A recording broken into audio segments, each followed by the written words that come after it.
Yo, what is good? Welcome back to Joshon Point mga pare. So kung nakikita ninyo bro, nasa LU na naman tayo mga pare.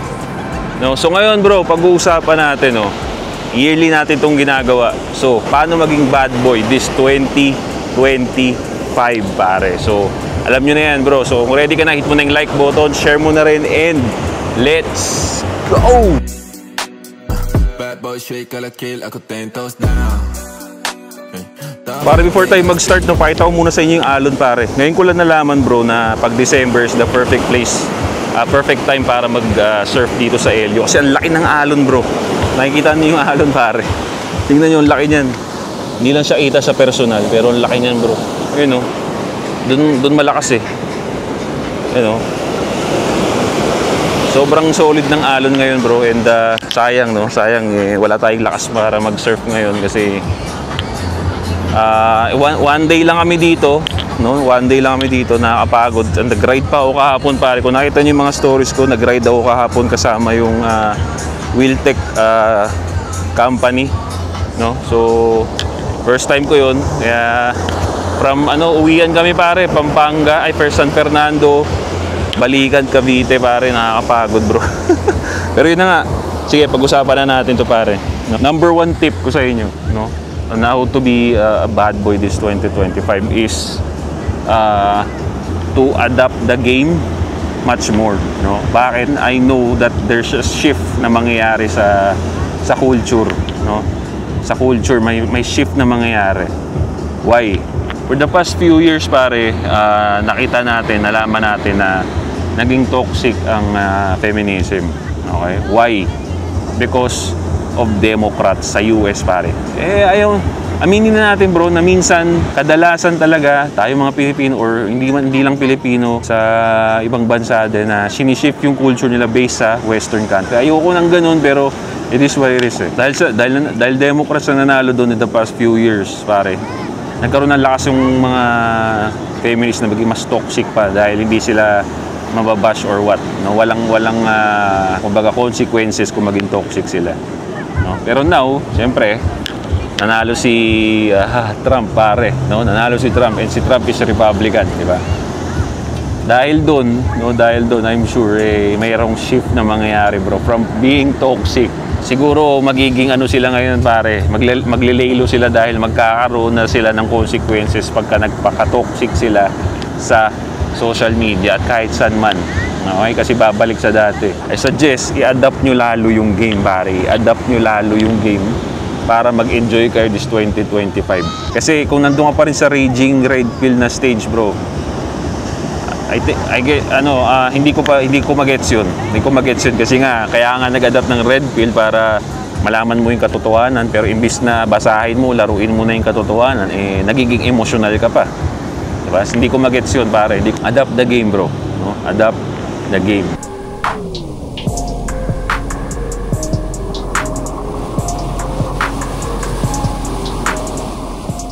Don't get me wrong, no? Hindi ibig sabihin na naging less toxic yung mga 304, i-discarte mo yung mga 304. 304 is 304. Bigay nyo na sa simpian, iwasan nyo yung mga ganyan pare.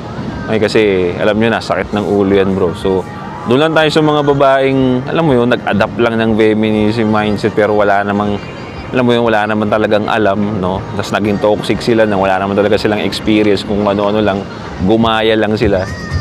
Yun yung mga sinasabi kong babae na sa tingin ko is 2025 magbabago. So again pare, you have to play the game, no? You have to play the game para ma-enjoy mo. Next tip ko sa mga tropa dyan na nanonood is 2025. Ito bro, alam ko yung iba dyan against dito.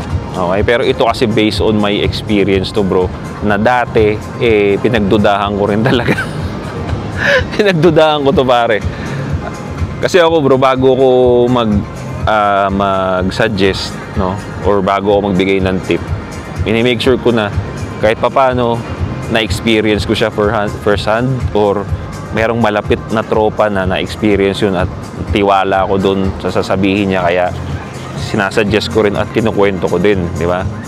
Ito, sige, basta ito pare, tinry ko lang talaga, no? This 2025 bro, try nyo mag-invest lang. Try nyo mag-invest sa cryptocurrency.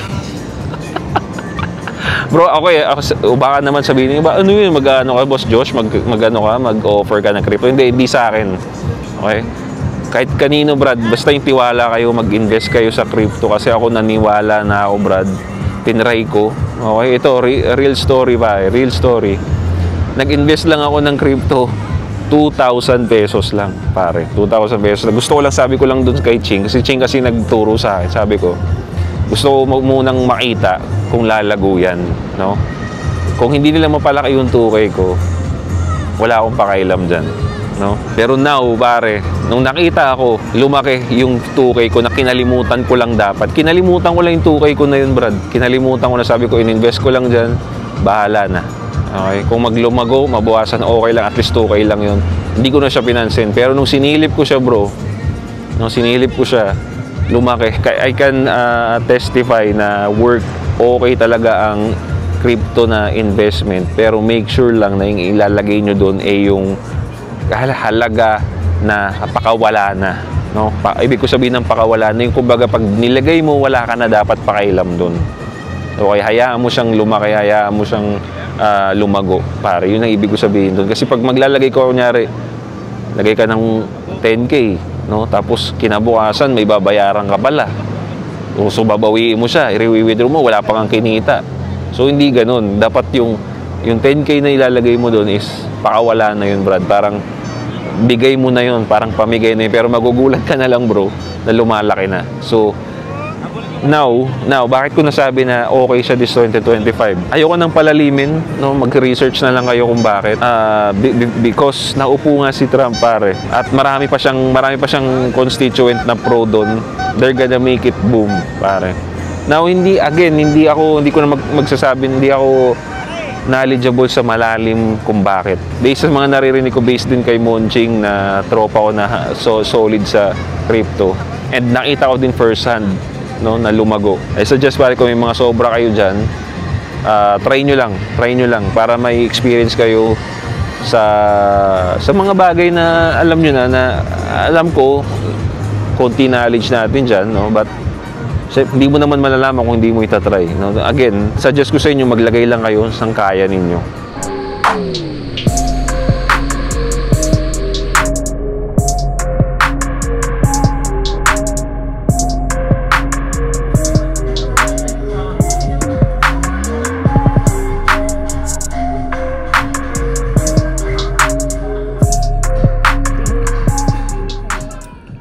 Good mga pare. So tapos na tayo sa breakfast, no.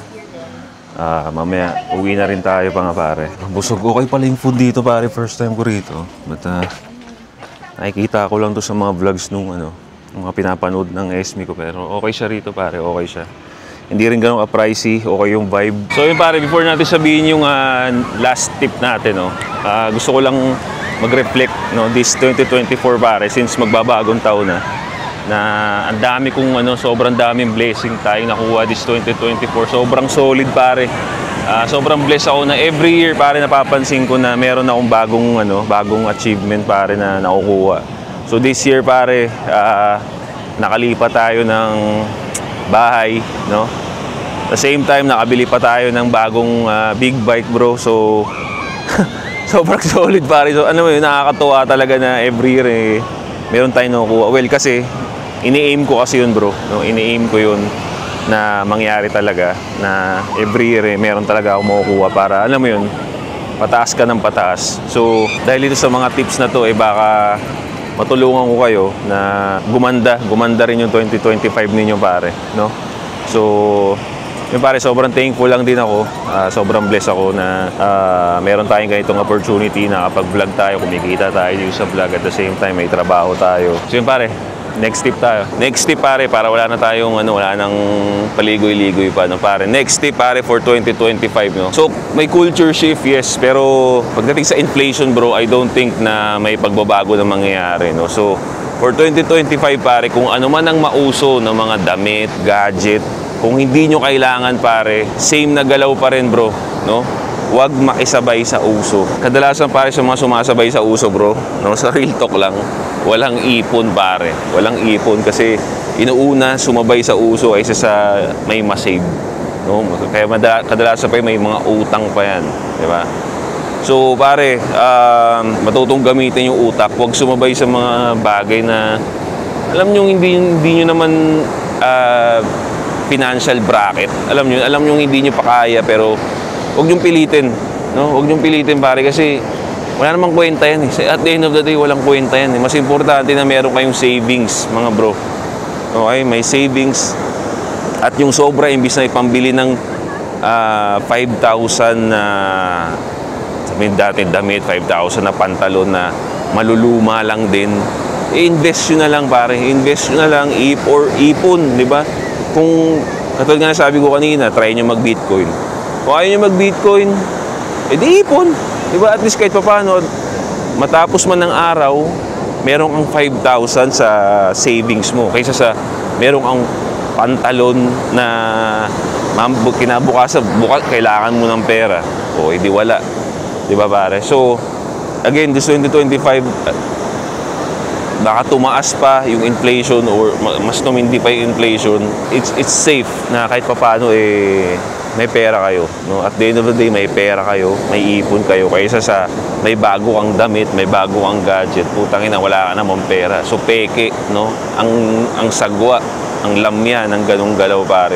May bagong damit pero walang pera, walang ipon, diba? Ang ina, napakapangit ng galaw na ganun, bro. So alam mo yung itong mindset naman kasi na to, yung mindset na to pare, hindi lang naman to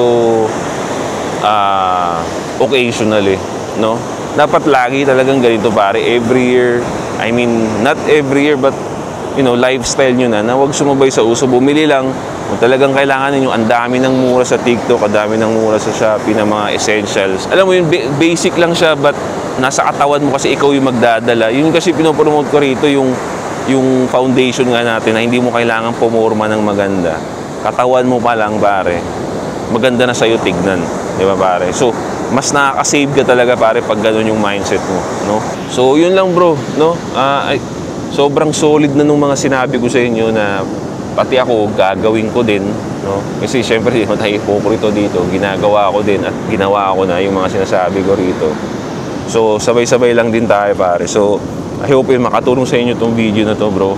Leave a like, leave a comment doon below. Ano masasabi ninyo? Ginagawa, may tip ba ako na ginagawa nyo na? Ano sa tingin niyo yung diskarte na gagawin ninyo this 2025 na hindi ko nasabi pare? No? So leave a comment down below. Usap tayo bro. So yeah, maraming salamat pare sa suporta. Solid kayo pare. Hindi ko na alam kung kailan tayo nag-start. Kung may mga nanonood pa ba dyan na solid na since day one na hanggang ngayon nanonood pa rin pare. Sobrang solid ninyo bro. Kaya pinagpapatuloy ko itong paggagawa ng content is dahil din naman sa inyo, dahil gusto ninyo to, pinapakita ninyo na gusto ninyo to. So yeah, ginaganahan tayo gumawa, no pare? So yeah, maraming salamat pare sa suporta. Once again, this is Josh on Point. Don't forget to subscribe, hit the bell para notify kayo sa mga bago nating videos. See you next time. Bro, no? Available lahat to. Yung perfume natin, lahat ng fragrance natin bro, Shopee.